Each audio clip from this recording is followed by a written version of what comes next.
Ei, gente, bom dia! Estamos aqui também na TV Horizonte, no Manhã da Piedade. Agora é comigo, Acir Antão.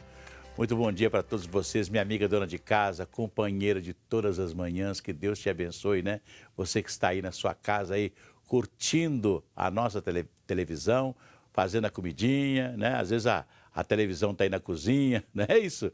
Um abraço para você, para toda a família. Olha, nós vamos falar de uma coisa muito interessante hoje, que é o tempo, a temperatura e o tempo. E eu fico me lembrando, quando eu era garoto, muito garoto, né? Meu pai dizia assim, o meu calo está doendo, eu acho que vai chover hoje. E isso acontece comigo também de vez em quando, a gente sente quando o calo dá dá uma dica de que a chuva pode estar se aproximando. Né? São coisas que a gente aprende de menino. Né? Eu lembro que lá na minha casa, minha mãe olhava o tempo e falava assim, pro lado ali do Barreiro, a região oeste da cidade, o tempo está carrancudo, é sinal que vamos ter chuva. E eu lembro muito bem que quando chovia, aquelas chuvas torrenciais, com muito vento, com relâmpago, trovoada, minha mãe se ajoelhava e começava a rezar. Olha que coisa fantástica, né? O tempo como é que era. E hoje as coisas estão mudadas. Eu lembro que quando eu comecei na imprensa, eu visitava o nosso querido Luiz Ladeia, que ficava ali no Instituto Nacional de Meteorologia, que tinha uma delegacia aqui em Belo Horizonte, ali em frente à rodoviária. Né? E tinha mais alguma coisa também lá onde tem o Ministério da Agricultura, na contorno com o Raja Gabaglia.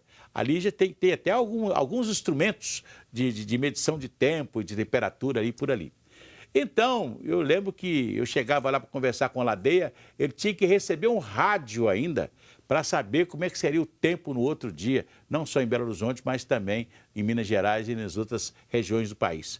Hoje as coisas estão muito mais fáceis, né? Você sabe do tempo com tranquilidade. E trouxe hoje aqui um expert no assunto, que é o nosso querido Rui Bran dos Reis. Rui Bran, beleza? Rui Bran, durante muito tempo, foi o homem do tempo lá da Rádio Itatiaia, continua sendo o homem do tempo aí, sempre professor, não é? Universitário, sempre ensinando as pessoas sobre tempo, sobre temperatura. E aí, Rui Bran, como é que nós estamos de tempo e temperatura? Mudou muito? Bom dia, Acir. Bom dia a todos. Olha, mudou bastante, Acir. E a meteorologia, ela teve uma evolução realmente fantástica, conforme você mesmo estava expondo. Isso aconteceu, eu cheguei a viver aquele período da meteorologia. Até porque você é da roça, né? Isso. Você é do interior, né? Sou do interior. Sua cidade é? Lá, aqui em Minas, Alto Jequitibá, ali na Serra do Caparaó. É, isso aí. Serra do Caparaó. A meteorologia, ela teve uma evolução. Eu me formei na Universidade Federal do Rio de Janeiro, no Rio, e naquela época, quando eu me formei, foi em 1979, logo em seguida, trabalhando na aeronáutica, nós ainda tínhamos a gente plotava os dados, conforme você falou mesmo, a gente recebia informações via rádio, fax, teletipo, aqueles dados todos, aquele conjunto de informações, e hoje a meteorologia trabalha com supercomputador. Então, principalmente a partir de 1995, a meteorologia, não só no mundo, mas no Brasil, houve uma mudança bastante grande, que nós vamos mostrar um pouco aqui, falar um pouco sobre ela aqui com você. Pois é, interessante, Rui Bran. Vou falar para Belo Horizonte, que é a nossa paróquia aqui, né? Antigamente, você tinha, por exemplo, chuva em Belo Horizonte, chovia na cidade inteira. Hoje você não tem mais a chuva na cidade inteira. Se choveu no Barreiro, não choveu em Venda Nova. Se choveu em Venda Nova, não choveu no Barreiro. E assim por diante, chove no centro da cidade, não chove nos bairros. O que acontece com o tempo em Belo Horizonte hoje? O que está acontecendo, assim, a gente vê sempre falar a questão do aquecimento global. Às vezes as pessoas falam, mas aquecimento global, como é que vai ser esse efeito, esse impacto? A gente vê que o aquecimento global, ele muda a forma até como a chuva acontece, conforme você está falando. A chuva não acontece daquela forma intermitente, leve, durante vários dias seguidos, como a gente tinha antigamente. É verdade. Começava em outubro, período chuvoso, terminava em março. Então, as chuvas hoje é muito na forma de temporais. Então, hoje mesmo eu estava fazendo uma caminhada na lagoa, até eu conversando com um colega, ele falou, olha, há um risco até de possibilidade de chuva de granizo. Eu falei, Rubão, mas está muito comum agora dar granizo. Então, está comum. Isso antigamente não era tão comum aqui para nós.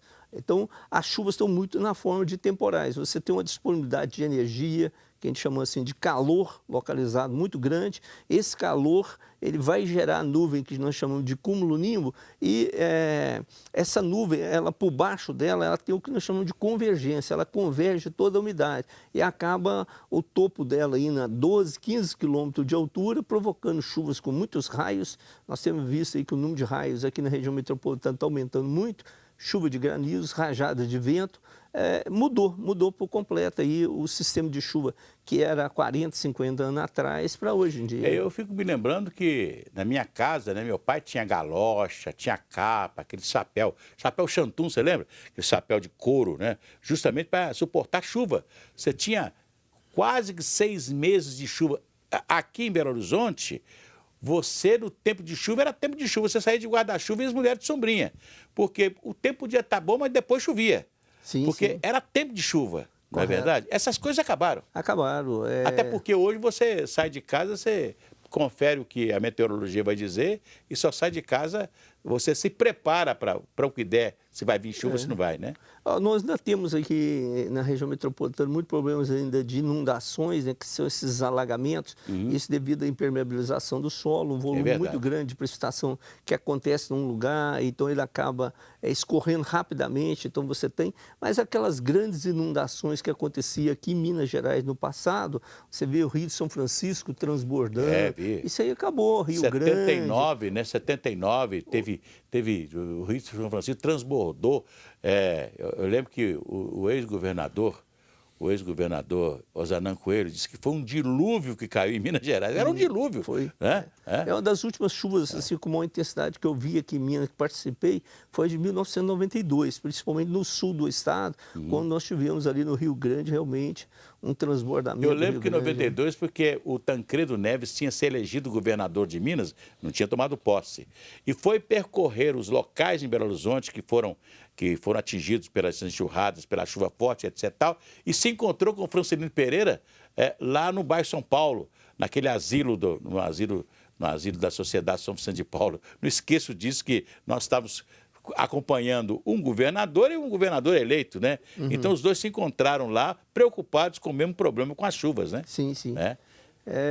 Mas mudou muito. Assim, nós, esse ano, estamos vivendo.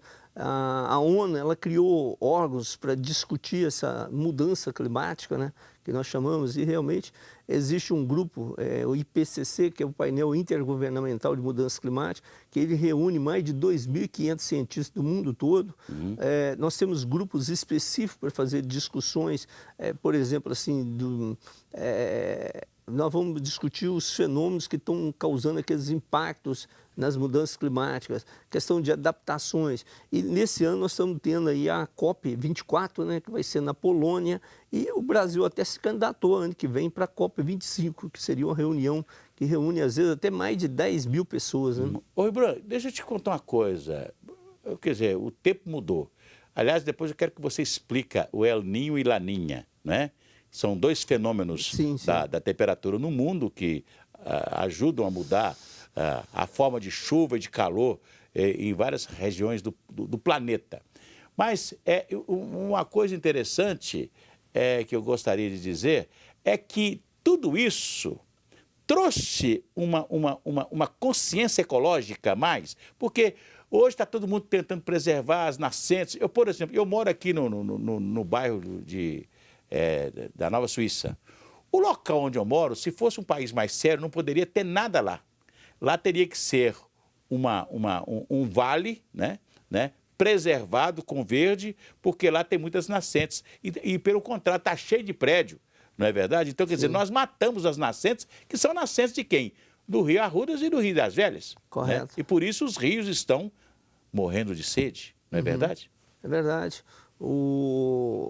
Isso é um problema. Às vezes, quando nós falamos em mudança climática, nós pensamos muito no termo do globo, mas nós temos essas mudanças muito do nosso microclima, ou até em termos regionais.